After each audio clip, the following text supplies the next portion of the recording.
Because of why I search the deep through endless nights, no time to sleep. The call inside I can't deny. I'll find the light because of why. Hey everyone, and welcome. Today we're tackling a question that seems like it has a super simple answer, but when you really dig in, there's this incredible story underneath. We're talking about the insane wealth of the United Arab Emirates. So let's just get right to it. Why is the UAE so unbelievably rich? I mean, when you see those pictures of Dubai, the futuristic skylines and all that, what's the one word that immediately pops into your head? Yeah, for pretty much everyone, the answer seems so obvious, right? It's just one word, a word that's defined that whole part of the world for decades. Oil has to be oil. That's the story we all know. That black gold built everything. But what if I told you that's not even close to the whole story? Not even half of it, really. Okay, check this out, because this is where things get really interesting. Take a look at their economy. Oil and gas? That's only about 30% of their GDP. Just 30, which means a whopping 70% is, well, everything else.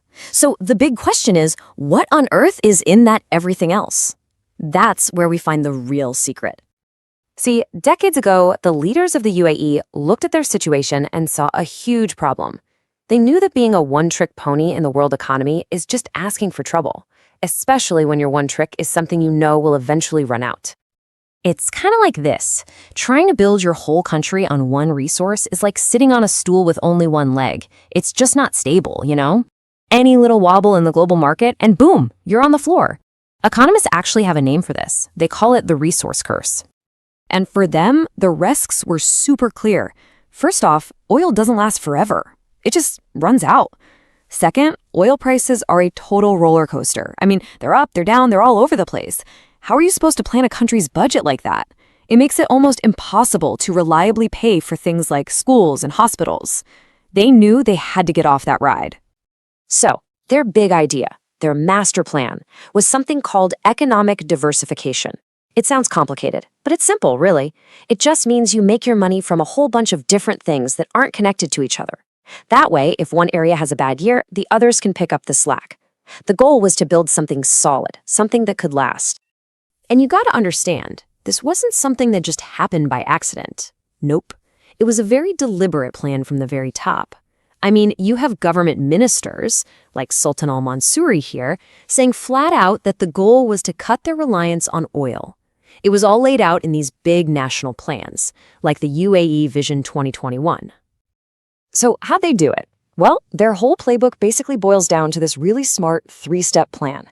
Step 1, use that early oil cash to build the best roads, ports, and airports money can buy. Step 2, create these special free zones that are like a paradise for foreign businesses. And step 3, take the money you're still making from oil and pump it into brand new industries. All right, let's break down that first pillar. How did they become a global crossroads for, well, everything? It all started with them looking at a map and realizing their location was their secret weapon. I mean, seriously, look at where they are. Smack in the middle of Asia, Europe, and Africa. They didn't just see that as a neat fact. They turned it into a massive advantage. They poured billions into building enormous, super efficient seaports and airports, places that could handle a huge chunk of the world's trade and travel. And wow, did it pay off? You can see it right here in the numbers. As they built all this stuff, their trade just exploded. And here's the clever part. They weren't just shipping their own stuff. They became the world's middleman. Everything was passing through them, and they were getting a piece of the action every time. Okay, so pillar 2. The logic was pretty simple. If you can get the world's stuff to come through your country, why not get the world's people to come too? So they set this huge goal to become a global hotspot for tourism and a massive hub for real estate and construction. And succeed? They did. I mean, on a level that's just mind-blowing. They're ranked number 1 in their entire region for tourism. But get this, their air transport infrastructure isn't just number 1 in the region, it's ranked number 1 in the world. That is the definition of if you build it, they will come, but on a national scale. So you've got the cargo, you've got the tourists. What's left? The money itself. Pillar number 3 was all about making the UAE an absolute magnet for global finance and investment. And how did they do it? They basically made an offer that was too good to refuse.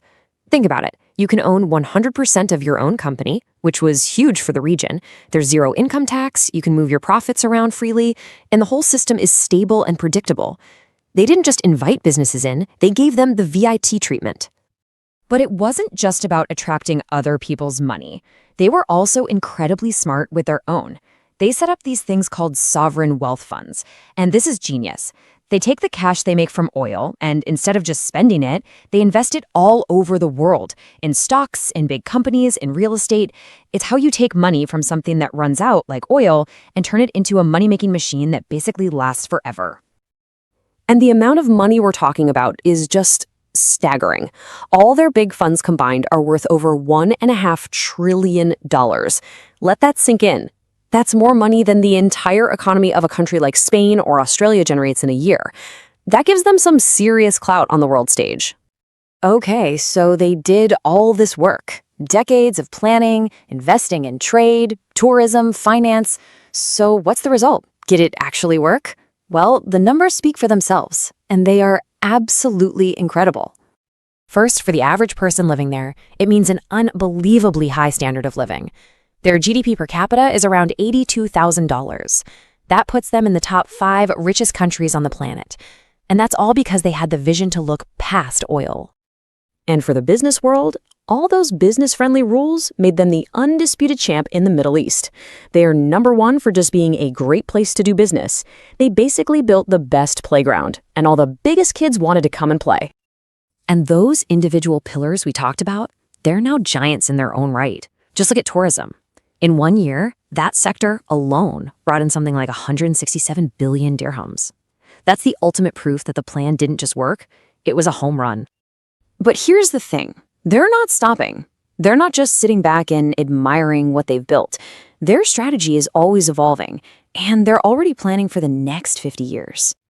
They are basically taking that same playbook and applying it to the industries of the future. They're pouring cash into renewable energy. They want to be a world leader in AI and fintech. They're getting ready for a future where oil might not be king anymore. So I guess I'll just leave you with this question to chew on. The UAE completely remade their economy in just 50 years. It's this amazing story of having a vision and actually making it happen. So if a country can do all that in our lifetime, what other massive changes are we going to see in the next 50 years? Hey, thanks so much for hanging out and digging into this with me. If you thought this was interesting, do me a favor and hit that like button and maybe share it with someone who'd dig it too. And of course, subscribe so you don't miss the next one. Drop a comment below. I'd love to hear what you think. All right, catch you in the next one.